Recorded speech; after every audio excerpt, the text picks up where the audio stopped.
Hi, let's continue our discussion of control systems by looking at steady state error for a ramp input.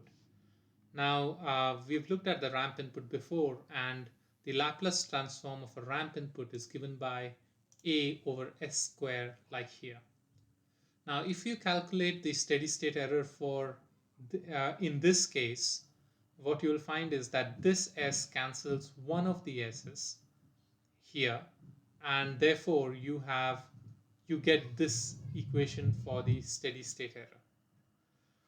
Now if you have a type 0 system, you don't have any poles at the origin, so you don't have any powers of s in the denominator of your loop gain, and therefore this s stays here, and when s tends to 0, the error becomes infinite.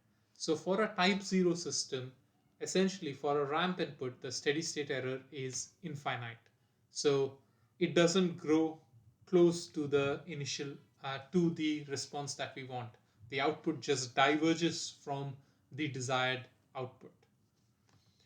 However, for a type 1 system, if you look at it the same way, type 1 system has one pole at the origin, and therefore that cancels this S, and the error is a finite error.